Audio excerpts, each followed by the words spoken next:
नमस्कार। स्वागत है आप सभी का आपके YouTube channel Yogesh Tomar maths पर। जैसा कि हम ज्योमेट्री पढ़ रहे हैं और ज्योमेट्री में हमने लाइन, एंगल, इन दोनों से रिलेटेड जितने भी क्वेश्चंस थे, प्रॉपर्टीज थी, वो सभी हमने पिछली वीडियोस में कवर कर लिए हैं।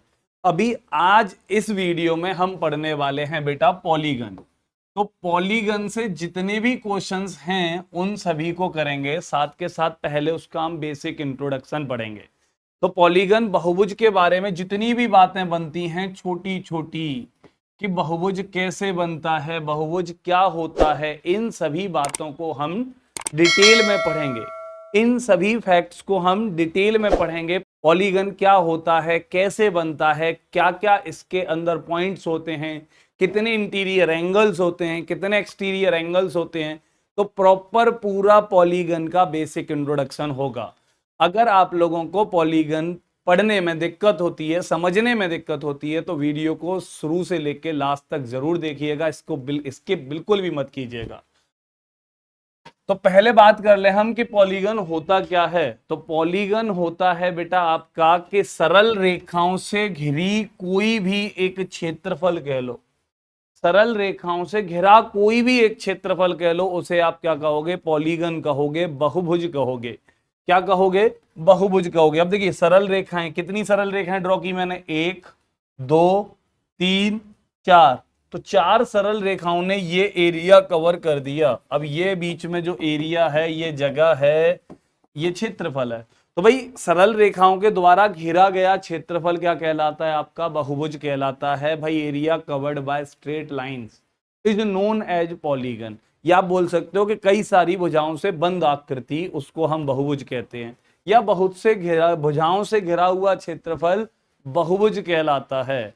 Area covered by many sides, a lot of sides, ठीक है, कुछ भी बोल सकते हो आप इसको। तो अब यहीं पर देखो, यहां 4 लाइन ने कवर किया। भाई अब की बार मैंने लाइन ड्रॉ की तो बेटा यहां 3 लाइन ने ही एरिया कवर कर दिया।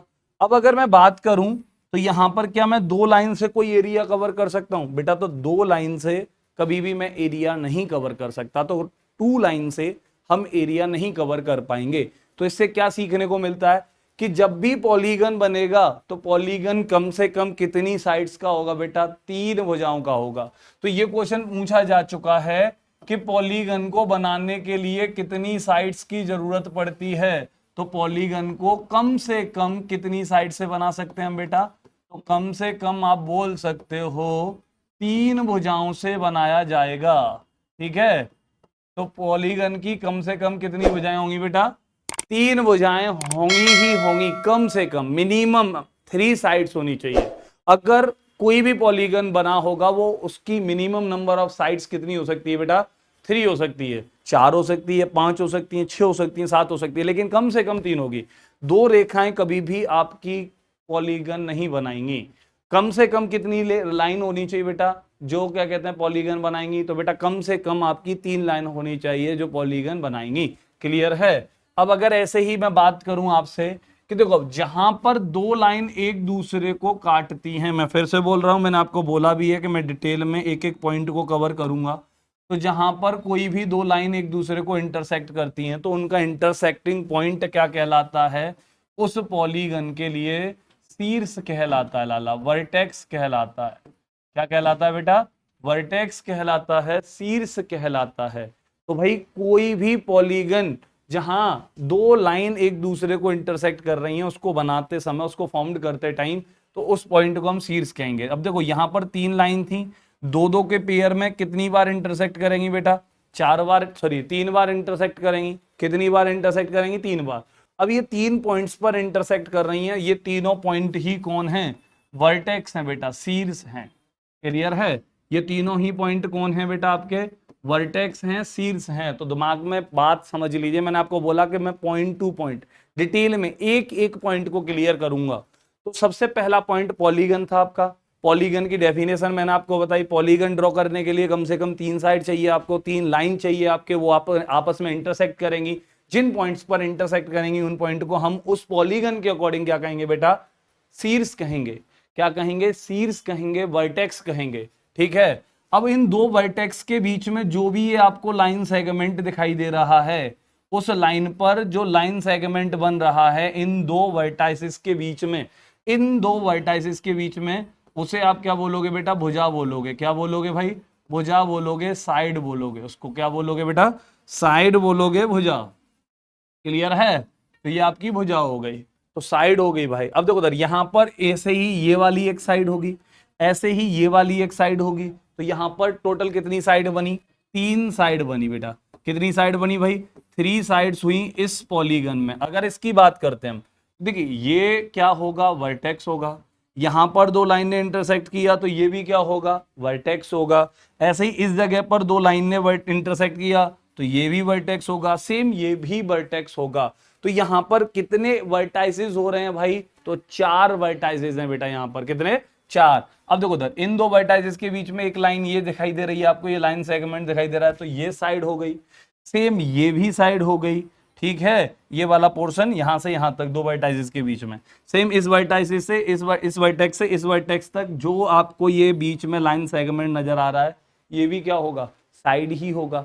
सेम ऐसे भी साइड होगा। तो यहां कितने वर्टा साइड हुए? 4 ही साइड हुए। लाइन कितनी थी? 4 ही थी। वर्टेक्स कितने हुए? 4 ही हुए। कितने हुए भाई? 4 ही वर्टाइजेस हुए आपके। अब देखो दर, जब दो लाइन एक दूसरे को काटती हैं, इंटरसेक्ट करती हैं बेटा, तो ये एंगल इधर भी बनता है और एक एंगल इधर भी बनता है। तो जो अंदर की तरफ बना होगा ये वाला एंगल, जैसे ये अंदर की तरफ बन रहा है बेटा, ये भी अंदर की तरफ बन रहा है, ये भी अंदर की तरफ बन रहा है, तो यहां पर 3 अंदर की तरफ एंगल बन रहे हैं और ये तीनों एंगल क्या होंगे भाई? तो ये होंगे आपके इंटीरियर एंगल्स। कौन से एंगल होंगे भाई? इंटीरियर एंगल्स होंगे, अंतः कोण होंगे बेटा आपके। कैसे कोण होंगे? अंतः कोण। तो किसी भी बंद फिगर में जो अंदर की तरफ एंगल बन रहे होंगे दो साइड्स के बीच में, उन्हें आप बोलोगे इंटीरियर एंगल्स, अंतः कोण बोलोगे आप। क्या बोलोगे बेटा? अंतः कोण बोलोगे, इंटीरियर एंगल बोलोगे। अब बात करते हैं हम, देखो उधर, अब इन्हीं दो लाइंस में, इन्हीं दो साइड्स के बीच में, इन दो साइड्स के बीच में बेटा, ये तो अंदर की तरफ हो गया। अब इन्हीं दो साइड्स ने एक ये बाहर की तरफ बना रखा है एंगल। भाई इस लाइन को मैंने आगे की तरफ ये ड्रॉ जा ही रही थी और यहां पर ये वाली साइड ने आके इसको इंटरसेक्ट कर दिया, तो अब ये बाहर की तरफ। अब जैसे मैं एक एग्जांपल लेता हूं, यहीं पर थोड़ा सा क्लियर करते हैं भाई। ये तुम्हारा कोई एक पॉलीगन था सपोज करो, तो ये शेप क्या बन रही है? ट्राइंगल की बन रही है। तो हर एक ट्राइंगल पॉलीगन होता है। तो इसलिए मैं आपसे बोल रहा हूं कि पॉलीगन की प्रॉपर्टीज को तमीज से समझ लो। जिससे आप ट्राइंगल बनाते हो तो भी ये सारी प्रॉपर्टी काम करेंगी, आप क्वाड्रिलेटरल बनाते हो तो भी ये सारी प्रॉपर्टी काम करेंगी, आप पेंटागन बनाते हो तो भी ये सारी प्रॉपर्टीज काम करेंगी, आप हेक्सागन बनाते हो तो भी ये सारी प्रॉपर्टीज काम करेंगी। तो आप कोई भी पॉलीगन बनाओगे उन सभी पर ये सभी प्रॉपर्टीज काम करेंगी, क्योंकि हम पॉलीगन को पढ़ रहे हैं। और ये सभी कौन है? पॉलीगन की डिफरेंट शेप्स हैं बेटा, डिफरेंट शेप्स हैं। पॉलीगन की फर्स्ट शेप कौन होती है? ट्राइंगल होती है। सेकंड शेप क्वाड्रिलेटरल होता है। थर्ड शेप क्या होता है? पेंटागन होता है। 7 6 अगली क्या कहते हैं शेप क्या होती है? हेक्सागन होती है। तो ये सभी डिफरेंट शेप्स हैं किसकी? पॉलीगन की। क्लियर है? तो अभी हम सबसे पहले ट्राइंगल पे बात करते हैं। अब देखो यहां पर कोई लाइन नहीं नजर आ रही है, ये एक साफ सुथरा क्या दिखाई दे रहा है हमें? ट्राइंगल दिखाई दे रहा है, साफ सुथरा। अब देखो यहां अंदर की तरफ बन रहे हैं बेटा, इन्हें आपने बोल दिया इंटीरियर एंगल। लेकिन अगर इसी में से किसी एक लाइन को मैंने आगे की तरफ एक्सटेंड किया भाई, आगे की तरफ एक्सटेंड किया, तो उस केस में ये जो बाहर की तरफ एंगल बन रहा है इसको आप बोलोगे एक्सटीरियर एंगल। क्या बोलोगे भाई? एक्सटीरियर एंगल बोलोगे बेटा, बाह्य कोण बोलोगे। बात समझ रहे हैं या नहीं समझ रहे हैं? अब इसको आप बाह्य कोण बोलोगे। अब देखो उधर यहां 3 लाइन जा रही थी, कितने वर्टेक्स हुए भाई? 3 ही वर्टेक्स हुए होंगे। अरे बोलो, तो यहाँ 3 वर्टाइसेस हो गए आपके। ठीक है जी, ये 3 वर्टाइसेस हो गए। यहाँ साइड्स कितनी हो गई? 1 2, और यहाँ 3 ही साइड्स हो गई। यहाँ इंटीरियर एंगल कितने हुए बेटा? 1 2, और ये 3 ही इंटीरियर एंगल हुए आपके। अरे बोलिए, यहाँ एक्सटीरियर एंगल कितने हुए बेटा? 1। ठीक है, अभी यहीं पर आपका ये दूसरा, अरे बोलो, यहां पर ये आपका कितना? तीसरा। तो यहाँ 3 ही एक्सटीरियर एंगल हुए आपके। क्या समझने को मिल रहा है? तमीज से समझने वाली बात इतनी सी है कि भैया n equals to number of vertices, ठीक है, equals to number of interior angles equals to number of exterior angles equals to number of sides. Simple सा फंडा है कि किसी भी पॉलीगन में जितने वर्टाइजेस होंगे, शीर्ष होंगे, उतनी ही आपकी भुजाएं होंगी, उतने ही आपके इंटीरियर एंगल होंगे, उतने ही आपके एक्सटीरियर एंगल्स होंगे। जितने आपके शीर्ष होंगे बेटा, शीर्षों की संख्या, ठीक है, तो यहां पर आप समझ जाइए कि संख्या किसकी, शीर्ष की, भुजा की, ठीक है, अंतः कोणों की और साथ के साथ बाह्य कोणों की, इन सभी की संख्याएं कैसी होंगी, बराबर होंगी। इन सभी की संख्याएं कैसी होंगी, बराबर होंगी, आपकी बिल्कुल एकदम इक्वल होंगी। आप इस बात को समझिए। जितने आपके पास, अब देखो उधर एक मैंने क्वाड्रिलेटरल ड्रॉ कर दिया भाई यहां पर, चलो भाई क्वाड्रिलेटरल ड्रॉ कर दिया, ये वर्टाइसेस है, ये भी वर्टेक्स है, ये वर्टेक्स है, ये भी वर्टेक्स है, तो यहाँ कितनी साइड हैं, 4 ही हैं। कितने वर्टेक्स हैं, 4 ही हैं। कितने इंटीरियर एंगल हैं बेटा, 4 ही हैं। कितने एक्सटीरियर एंगल हैं, तो ये एक बाहर वाला, ये दूसरा बाहर वाला, ये तीसरा बाहर वाला और ये चौथा बाहर वाला, तो यहाँ पर एक्सटीरियर एंगल भी 4 हैं। आपको ये बात समझ में आ गई होगी। तो आप ऐसे ही भाई साहब, तो इस बात को नोट कर लीजिए, स्क्रीनशॉट ले लीजिए, बात करते हैं हम आगे, है ना। तो थोड़ा सा और डिटेल में पढ़ते हैं इसको हम। अगर मैं गौर से देखूं तो इस पॉलीगन में ये इंटीरियर एंगल है बेटा और ये एक्सटीरियर एंगल है, और अगर बात करें हम तो इन दोनों पर अगर देखा जाए तो ये एक ही पॉइंट पर लीनियर पेयर बना रहे हैं। जैसा कि हमने पिछली वीडियो में पढ़ा था, लीनियर पेयर पढ़ा था, साथ के साथ हमने पढ़ा था ऑल्टरनेटिव एंगल, आपका करस्पॉन्डिंग एंगल, आपका वर्टिकली अपोजिट एंगल। तो पिछली वीडियो जो थी भरपूर एंगल पर थी और बहुत सारे क्वेश्चंस भी थे उस वीडियो में, हमने कवर किए थे। ऐसे ही आप यहां पर देखिएगा कि ये इंटीरियर एंगल है और ये एक्सटीरियर एंगल है, दोनों के दोनों एंगल लीनियर पेयर बना रहे हैं। क्या बना रहे हैं, आपका लीनियर पेयर बना रहे हैं। अब यहां पर आपको पता है कि लीनियर पेयर के केस में दोनों एंगल्स का सम कितना होता है भाई, 180 होता है। कितना होता है, 180 होता है। तो किसी भी पॉलीगन के लिए एक अंतः कोण और उसी भुजा पर बने हुए बाह्य कोण, इन दोनों का योग कितना होगा जिंदगी भर बेटा, 180 होगा। कितना होगा भाई, 180 होगा जिंदगी भर। जब तक तुम पढ़ोगे तब तक interior angle and exterior angle, same sides पर बनने वाले इंटीरियर एंगल और एक्सटीरियर एंगल्स का सम कितना होगा, 180 डिग्री होगा। क्लियर है, ये बात आपको समझ में आ गई होगी। अब देखो इधर आपने कोई एक पॉलीगन बनाया, मान लो जिसमें 15 साइड्स है, ठीक है, और यहां पर 15 साइड से आप उसके सभी एंगल्स का सम कैसे बता पाओगे, इंटीरियर एंगल्स का सम कैसे बता पाओगे। ऐसे ही मैंने बोला आपसे कि बड़े भैया कि ट्राइंगल हुआ सपोज करना, अब ट्राइंगल के इंटीरियर एंगल्स का सम कितना होगा भाई, तो इंटीरियर एंगल्स का सम होगा कितना, आप लोग बड़ी स्पीड के साथ बोलोगे 180, भाई 180 बोल दोगे। वहीं पे मैंने बोला भाई कि चतुर्भुज के इंटीरियर एंगल्स का सम कितना होगा, तो आप बोल दोगे 360। अगर मैं बोलता हूं कि यहीं पे पंचभुज के सभी अंतः कोणों का योग कितना होगा, तो आप थोड़ा सा सोच जाओगे, यहां पर घुमाई जाओगे ऐसे करके, फिर आप सोचोगे, फिर आप उल्टी सीधी कोई कैलकुलेशन करने जाओगे। और वहीं पे मैंने बोल दिया भाई कि 20 भुजाओं वाले बहुभुज के अंतः कोणों के योग क्या होगा भाई, इनके अंतः कोणों का योग क्या होगा,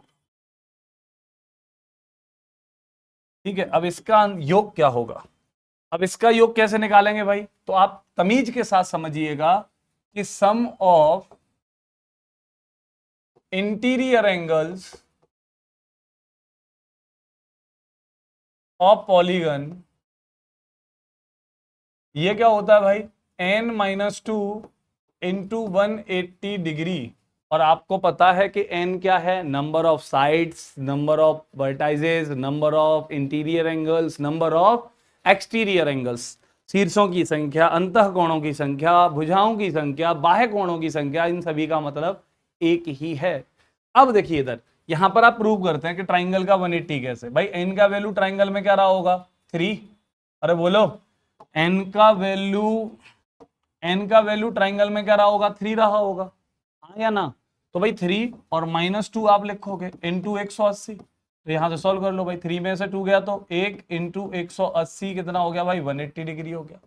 क्लियर है। अभी देखो आप क्वाड्रिलेटरल में एन का वैल्यू कितना रहा होगा बेटा, 4 रहा होगा, और 4 माइनस कितना करोगे, 2 करोगे, और इंटू 180 करोगे आप यहां से, तो कितना हो जाएगा भाई, ये 2 हो गया, 2 इंटू 180 कितना हो गया भाई, 360 हो गया। और देखो क्वाड्रिलेटरल के लिए 360 है भी।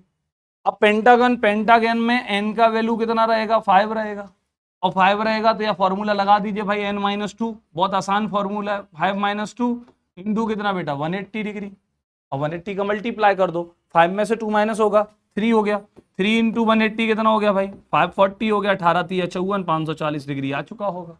तो पंचभुज के सभी पांचों कोणों का योग 540 होगा।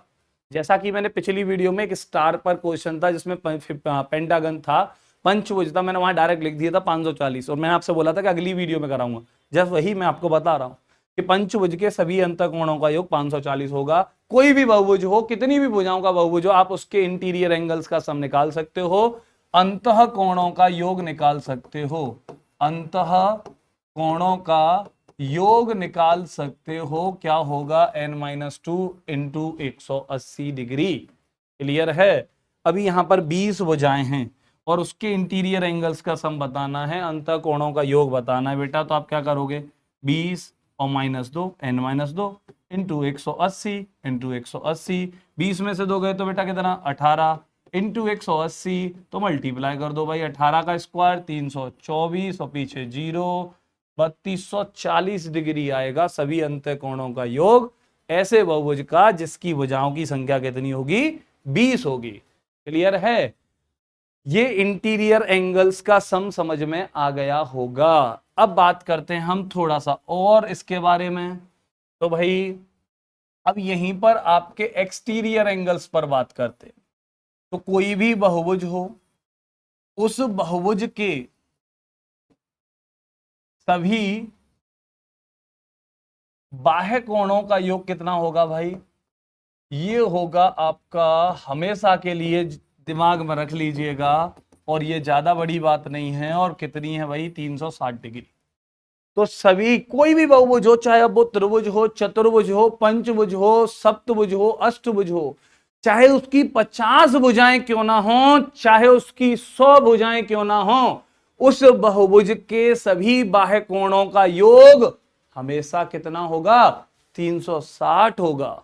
इस बात को दिमाग में फीड कर लीजिए कि कोई भी बहुभुज जिसके कोण कितने भी हों, कितनी भी भुजाएं हों उसकी, कितनी भी, लेकिन बंद आकृति होनी चाहिए, सरल रेखाओं से निर्मित होनी चाहिए, और उस आकृति के सभी बाह्य कोणों का योग हमेशा कितना होगा, 360 होगा। सभी एक्सटीरियर एंगल्स का सम 360 डिग्री होगा। क्लियर है। त्रिभुज के इंटीरियर एंगल्स का सम 180, लेकिन एक्सटीरियर एंगल्स का सम 360। ऐसे ही क्वाड्रिलेटरल के इंटीरियर एंगल्स का सम 360, ऐसे ही एक्सटीरियर एंगल्स का सम 360। भैया तो अगर 50 भुजाएं हो ना, उसके भी बाहर के सभी कोणों का योग 360 होगा। चाहे 500 भुजाएं क्यों ना हो, उस बहुभुज के भी सभी बाह्य कोणों का योग 360 डिग्री ही होगा। इस बात को फीड कर लो भैया।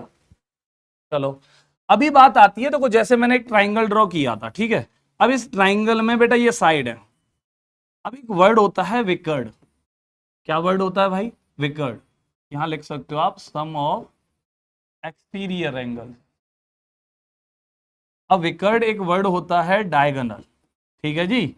अब इस डायगोनल पे बात करते हैं, तो डायगोनल की जो काउंटिंग होती है किसी बहुभुज में, वो होती है बेटा n(n-3/2). क्या होती है, n(n-3/2). किसी भी बहुभुज में विकर्णों की संख्या जो होगी वो कितनी होगी, n(n-3/2).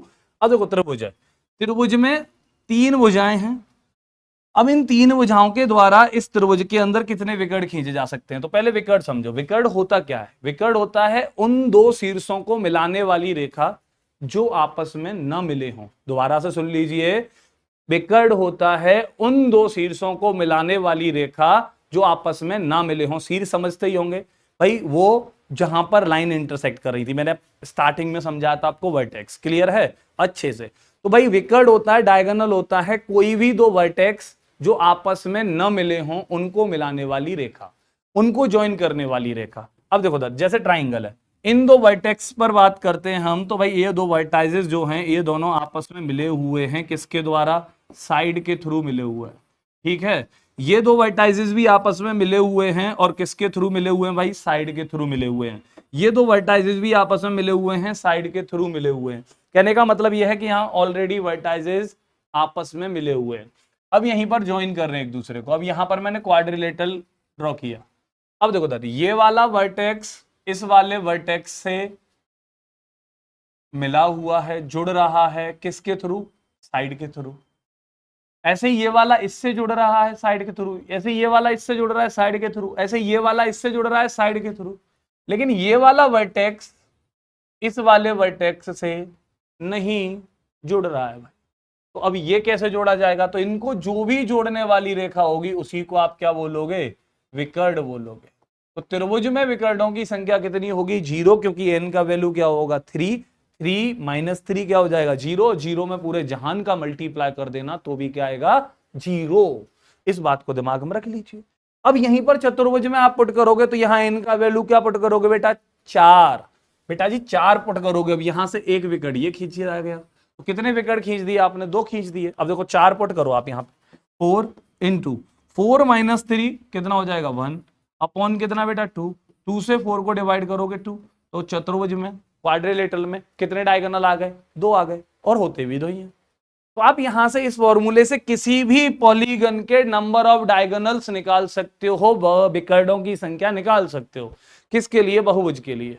तो आपको ये फॉर्मूला समझ में आ गया होगा। बायकोणों का योग 360 समझ में आ गया होगा। अंतः कोणों का योग n-2 गुणा 180 समझ में आ गया होगा। साथ के साथ आपको समझ में आ गया होगा कि बहुभुज क्या होता है कि भैया n भुजाओं से घिरा हुआ क्षेत्रफल, और वो n भुजाएं कितनी होंगी आपकी? कम से कम 3 होंगी, 4 हो सकती हैं, 5 हो सकती हैं, कितनी भी हो सकती हैं, अनंत हो सकती हैं, जिसको आप सर्कल बोलते हो। अनंत भुजाओं से घिरा बहुभुज क्या होता है? सर्कल होता है भैया। इनफिनिटी लाइन से बनने वाला पॉलीगन क्या होता है? सर्कल होता है। इंटीरियर एंगल और एक्सटीरियर एंगल दोनों लीनियर पेयर बनाएंगे किसी एक ही साइड के लिए, एक ही साइड पर, तो वहां पर 180 डिग्री हो जाएगा। तो ये सारी बातें आपको समझ में आ गई होंगी, ये तमाम बातें आपको समझ में आ गई होंगी, और अगर आ गई हैं तो आपको अपना काम पता है, कर दीजिएगा। और मिलेंगे आपसे हम इस पर बेस्ड जितने भी क्वेश्चंस बने होंगे आज तक एग्जाम्स में, उन सभी क्वेश्चंस को अगली वीडियो में लेकर आपसे मिलेंगे। तब तक के लिए नमस्कार, जय हिंद।